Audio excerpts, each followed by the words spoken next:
Hello students, welcome to EPG Pathshala. Today we will discuss the module 12 in which we will study the ion exchange process and the filtration process to purify the water. Pure water is rarely found in nature and the impurities progressively occur in three states: suspended particles, colloidal particles and dissolved particles, and accordingly different technologies and treatment options has to be adopted for the removal of these impurities to achieve the desirable limits. In this module, we will discuss the following points: ion exchange processes, types of ion exchanges, application of ion exchange processes, filtration process, filter and filtration media, as well as the types of filtration. First, start with ion exchange processes. Ion exchange is the process which is used for the removal of undesirable anions and cations from the wastewater. It allows the separation of dissolved ionic species through their transfer from the liquid phase to the solid exchange material, where they are replaced by other ions of the same charge. In this reversible process, ionic species are not chemically transformed in the exchanger material, enabling their recovery after the ion exchange. The soils and sands were the first known ion exchangers used, and as the popularity and utility of ion exchangers grew from the last few years, many synthetic exchangers have been evolved. Earlier, ion exchangers used were natural zeolites, but now synthetic zeolites and polymeric ion exchangers are used. The interest for the application of the ion exchange lies precisely in the possibility of reusing the exchanger material again and again. In order to do so, the material must previously undergo a regeneration process for recovering its initial conditions. Ion exchange resins are typically presented in the form of spherical particles and consist of an organic or inorganic network structure with attached functional groups that contain soluble and mobile exchangeable ions. Most of the synthetic ion exchange resins are made up by the polymerization of organic compounds into three-dimensional structure, and the degree of cross-linking between organic chain it determines the pore size. In aqueous solution, and depending on the selectivity towards the ion contained in the solution, resin functional groups carry out the exchange process by replacing their counter ion with the ions of interest to be removed from the solution. The exchange process between the resin and the aqueous solution comprises phase of diffusion, adsorption, electrostatic attraction, and acid-base balance. The process is entirely reversible, and under the appropriate acid or base condition, the equilibrium can be moved in the opposite direction. This property allows ion exchange resins to be used through many regeneration cycles. The cost effectiveness of the treatment process based on ion exchange is precisely due to the number of regeneration cycles that can be obtained with a specific resin under certain operating conditions. When the resin comes in contact with water, swelling of the resin results into the decrease of cross-linking density and the functional groups are exposed. The exchangeable ion dissociates from the resin and becomes mobile. Thus, exchange of ions in the aqueous phase by the exchanger takes place and overall charge neutrality is maintained. Otherwise, the resin will attract or repel the ions to maintain the charge balance. There are two types of ion exchangers: cation exchangers and anion exchangers. Cation exchangers are ion exchangers which are having the positive charge, and they have positively charged hydrogen ions or sodium ions as the counter ions. And in opposite, the anion exchangers are positively charged ion exchange resins which are having the negatively charged hydroxyl groups as the counter ions. Cations such as calcium, magnesium, barium, strontium and radium can be separated from an aqueous solution by using the cation exchange resin, and the anions like fluoride, nitrate, arsenate, selenate, chromate, as well as the organic humic and fulvic acid can be separated by means of anion exchange resins. Cations are exchanged for hydrogen or sodium ions, and anions are exchanged for hydroxyl ions. The exchange capacity is determined by the number of functional groups per unit mass of the resin. All ion exchange resins will establish ion selectivity based on the type of resin and resin structure, removing either cations or anions.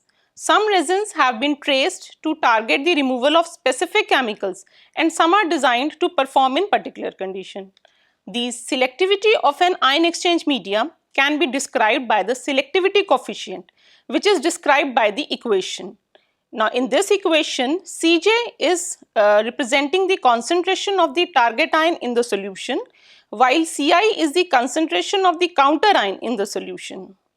Qi is the concentration of the counter ion on the resin, whereas Qj is the concentration of the target ion on the resin. And N here is representing the valency of the exchanging ion.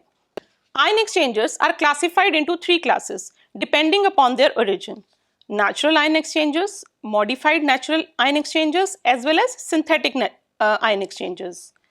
The natural ion exchangers can be further divided into inorganic natural ion exchangers and organic natural ion exchangers.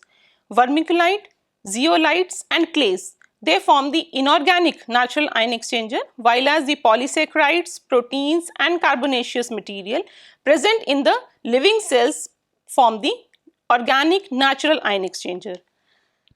One of the most popular and the widely available natural ion exchanger is zeolite, which consists of an aluminosilicate molecular structure with weak cationic bonding sites. Natural zeolites have been avoided in the high purity processes where the consistency is vital because of the irregularities and impurities of the zeolite material. However, they are having their applications where uniformity is less critical, such as treatment of the waste streams and metal separation. Synthetic ion exchangers. The first synthetic ion exchanger were prepared in the mid-1930s, and it is based upon the coal and the phenolic resins, and this is used for the industrial purpose. A few years later, resin consisting of polystyrene with sulfonate groups to form the cation exchangers, and the polystyrene containing the amino groups forms the anion exchangers. There are many possible combinations of the polymers, cross-linking and functional groups. Most ion exchange material currently used in the industry are the synthetic compounds.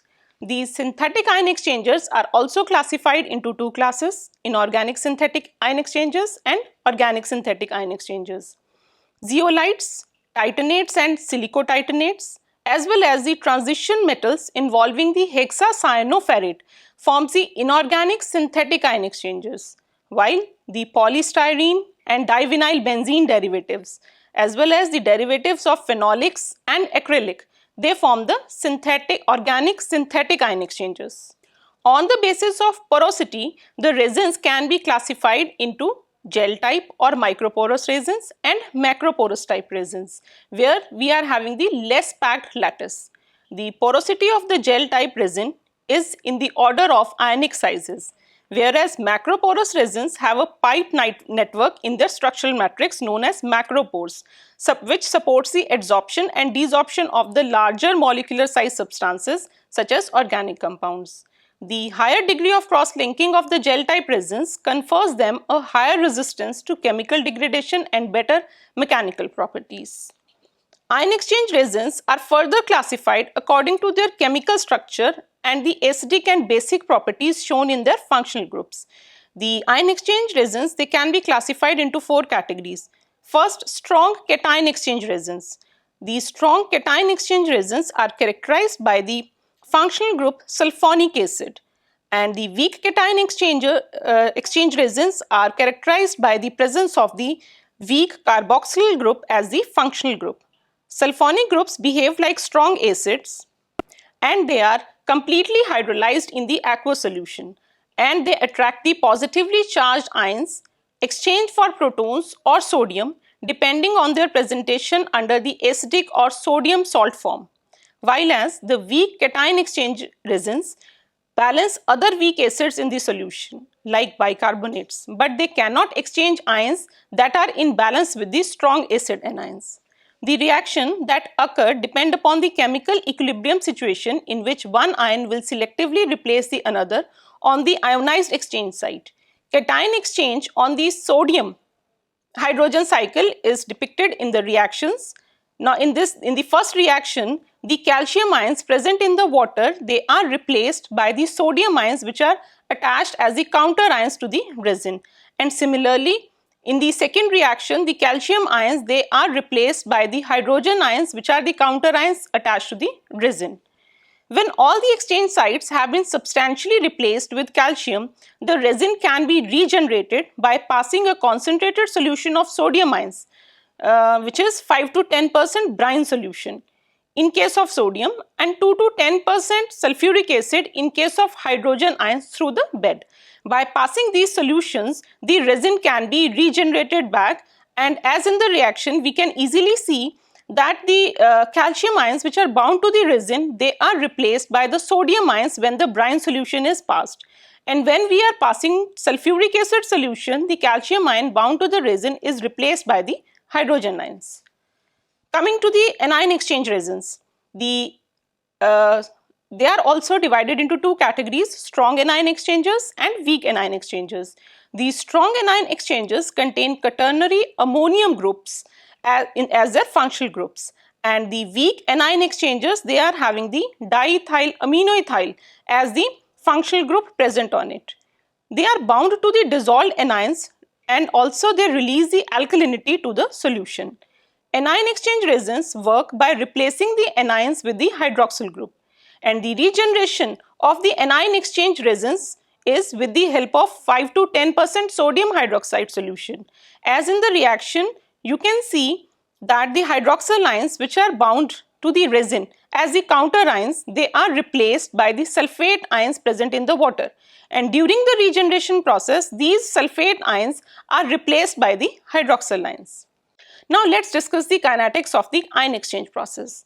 The rate at which the ionic species exchange takes place between the solid and the liquid phase is regulated both by the difference of the concentration between the two phases and the neutral electric balance maintained between them. One major factor which is controlling the ion exchange rate is the diffusion time, which is necessary in order to achieve the ionic balance between the liquid and the solid phase. Ion transfer between the both phases is controlled by diffusion, and it is illustrated by a three-step classical scheme. The first step of the scheme is transfer of the ions from the solution to the stationary boundary layer which is surrounding the resin sphere. This process is independent of the resin sphere size. The second step in this cycle is transfer of the ions through the boundary layer to the sphere surface. The rate of this process is inversely proportional to the sphere radius. The third step in this cycle is the transfer of the ions into the resin sphere, and the rate of this phase is inversely proportional to the square root of the radius of the ion. During the operation phase, step 1 in the resin is faster than step 2, which becomes limiting in the process, and the use of smaller sized resin spheres increase the surface area and thus the transfer through the boundary layer. But during the resin regeneration phase, the high ion concentration in the liquid phase increases the rate of step 2, and thus intraparticle diffusion in the step 3 becomes limiting. The smaller size spheres present the advantage of a smaller inside path, which is beneficial for the step 3. As a result of that, choosing a smaller size of the particle favors the resin diffusion phases during the operation as well as in the regeneration periods. Coming to the application of these ion exchange processes, the ion exchange processes, they are having a wide variety of applications in the industrial sector as well as in the water treatment sector.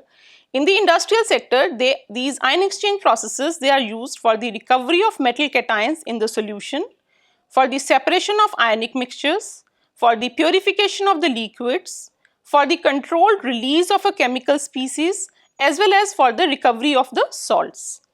In the water treatment, these ion exchange processes, they are commonly used for water softening, water demineralization, for the removal of alkalinity from the water, from the removal of heavy metals, for the removal of anions from strong acids such as nitrates and sulfate.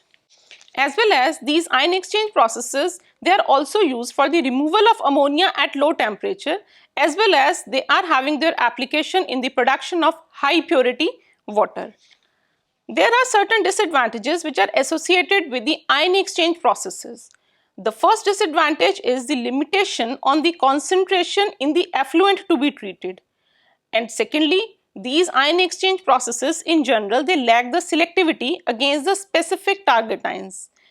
The susceptibility to the fouling by the organic substances present in the wastewater will also be a disadvantage of the ion exchange processes. The generation of waste as a result of ion exchange regeneration is again an environmental concern. Now, after this ion exchange processes, now let's discuss the another method of removing the ions or the impurities from the water, and that is filtration. Filtration is another ancient and widely used technology that removes the particles and some of the microorganisms from the water. It is the process of removing materials which are not always a solid from the substrate in which it is suspended. Filtration is accomplished by passing the mixture to be processed through one of the many available sieves which are called filter media. There are two kinds of filters. Number one, surface filter. Number two, depth filters. The filtration using surface filter is essentially an exclusion process.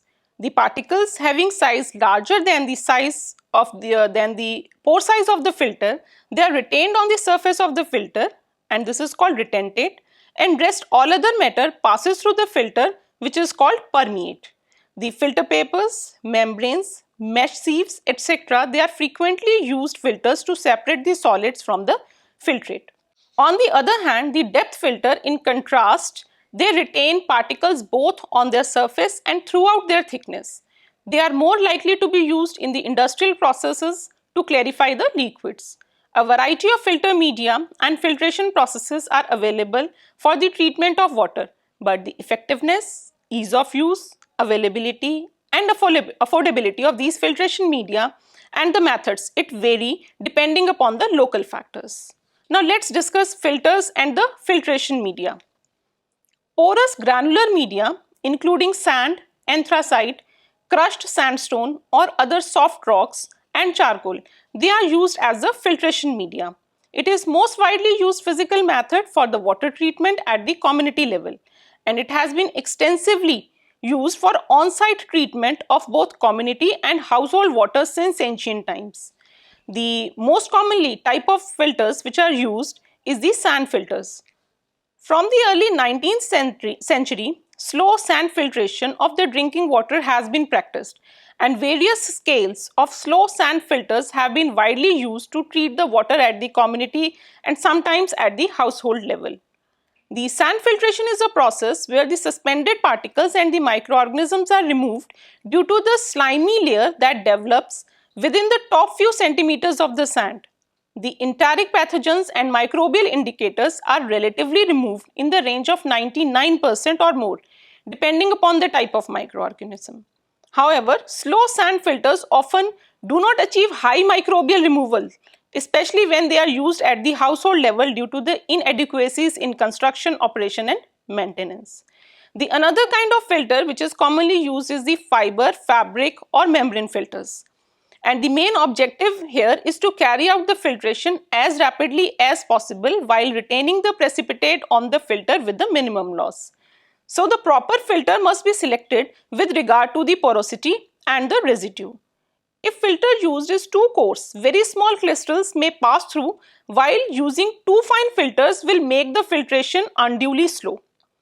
Filters composed of compressed cellulose fibers, spun or woven thread have been used to filter water from very long time.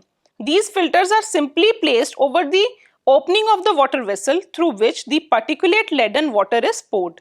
The particles are removed and collected on the filter media and the water percolates through it. These filters can also be used in the form of porous cartridges through which the water is poured, or alternatively, they are partially submerged in water so that the filtered water passes to the inside and accumulates within. The another kind of filters used are porous ceramic filters. Porous ceramic filters are made up of clay, porous stone, diatomaceous earth, glass, and any other fine particles in the form of hollow cylindrical candles. The water to be filtered generally passes from the exterior to the hollow porous ceramic cylinder to the inside, although some porous clay filters are designed to filter water from inside to outside. This is the simplest and commonly used practice to filter the drinking water in the households. With the passage of time, the pores get clogged, so all porous ceramic material requires regular cleaning and to restore the normal flow rate and to prevent the biofilm formation on the filter surface. Many commercially produced ceramic filters are impregnated with silver to act as a bacteriostatic agent, and the ceramic filters were found to reduce the turbidity of the water by 90% and decrease the population of the bacteria by 60%. Another kind of filters which are used are they are based upon diatomaceous earth filters. Diatomaceous earth and other fine granular media is also used to remove the particulate and microbial contaminants from the water. Such filters, they achieve high removal efficiency of a wide range of waterborne microbial contaminations. The thin layer of fine powdery filter medium is coated onto the permeable material which is held by a porous rigid support to comprise the filter. As the water passes through the filter, particulates are removed and the system maintains the target flow rates while achieving the high efficient particulate removal. Now, whenever the filtration is practiced, most of the times filter aids, they are also needed. During the filtration, certain gummy, gelatinous, flocculent, semi-colloidal or extremely fine particles often quickly clog the pores of the filter paper. Filter aids, which are consisting of diatomaceous earth and they are sold under the trade name of Silite or filter aid, they are used to speed up the process of filtration. They are pure inert powder-like materials that form a porous film or cake on the filter medium. In use, they are slurried or mixed with the solvent to form a thin paste and then filtered through the paper. An alternative procedure involves the addition of the filter aid directly to the water to be treated with thorough mixing. Filter aids cannot be used when the object of the filtration is to collect a solid product because the precipitate collected also contains the filter aid. Now let's study the types of filtration. The various type of filtration methods used depend upon the type of solid which has to be separated from the solution. The most basic form of filtration is using Earth's gravitational pull to filter the particulate matter from the water. The water to be filtered is simply poured over the filter medium and the liquid flows below it due to gravitational pull and the solids which are left on the filter. The process is time consuming as the clogging of the pores with fine particles will hinder the overall process. The another process which is used for the filtration is the vacuum filtration. Vacuum filtration is the process in which a pressure gradient is maintained by creating the vacuum below the filter medium. The vacuum is normally provided by a water aspirator, although a vacuum pump protected by the suitable traps can also be used. Because of the inherent dangers of flask collapse from the reduced pressure, thick-walled filter flasks should be used, as well as hardened papers are designed to be used in the vacuum filtration. These papers possess greater wet strength as well as hard lint-less surface and will also withstand the wet handling and removal of precipitates by scraping. They offer high chemical resistance to strong acids as well as alkalis. Vacuum filtration is advantageous when the particles to be separated are crystalline. It should not be employed for gelatinous particles as they will clog the pores of the filter paper. The solution of very volatile liquids and hot solutions are not filtered conveniently with suction. The suction may cause excessive evaporation of the solvent, which cools the solution enough to cause the precipitation of the solute. So, we can use this vacuum filtration only for those solvents which are having higher boiling point. After vacuum filtration, the another process of filtration is based upon membranes. Membrane filtration has received a considerable attention for purification of the water since 1960s with the development of high-performance synthetic membranes. It is a separation process in which pressure-driven force allows the solution to pass through a semi-permeable membrane. that allows the passage of the solvent but not the suspended particles. The presence of pressure gradient is the driving force for the process and is capable of removing the suspended solids, organic compounds and inorganic contaminants from the water. Depending upon the size of the particle that can be retained, various types of membrane filtrations are there, like ultrafiltration, nanofiltration and reverse osmosis. The type of membrane. The water treatment process employs the following type of membranes, which are made up of cellulose triacetate or polysulfone based upon their pore size range. The membrane filtration is divided into 4 categories: microfiltration, ultrafiltration, nanofiltration and reverse osmosis. Microfiltration have the largest pore size and it separates the large particles and the microorganisms which are suspended in water, and the molecular weight cutoff of the microfiltration membrane is more than 10 to raise power 5 Daltons. In the case of ultrafiltration, the membrane is having the pore size ranging in between 0.1 to 0.01 micrometer, and the suspended substances, solids, macromolecules, they are separated from the water. The molecular weight cutoff is in the range of 10 to raise power 3 to 10 to raise power 5 Daltons. In the case of nanofiltration, the loose reverse osmosis membranes with the pore size and molecular weight cutoff in the order of 10 to raise power 2 to 10 to raise power 4 Dalton is used, and this nanofiltration is in between the ultrafiltration and reverse osmosis. It separates the dissolved organic carbon and larger ions from the water. Last, the reverse osmosis. The membranes which are used in the reverse osmosis, they are having the molecular weight cutoff range in the order of 10 to raise power 2 Daltons. They are effectively non-porous and therefore exclude the particles and even many low molar mass species such as salt ions, organics from the water. Reverse osmosis involves a diffusive mechanism so that separation efficiency is dependent on solute concentration, pressure and water flux rate. Students, in this module we have learned the ion exchange process and the filtration process which are used to purify the water. The ion exchange process, they are used at the household level to remove the salinity and alkalinity of the water. They are also used to remove the heavy metal ions from the drinking water supply, as well as they are also used to remove the microorganisms up to some extent from the drinking water. Similarly, the filtration processes, they are also used. The filtration process like ultrafiltration, microfiltration, nanofiltration and reverse osmosis, which are the types of membrane filtration processes, they are used to achieve the highest quality of the drinking water. Thank you.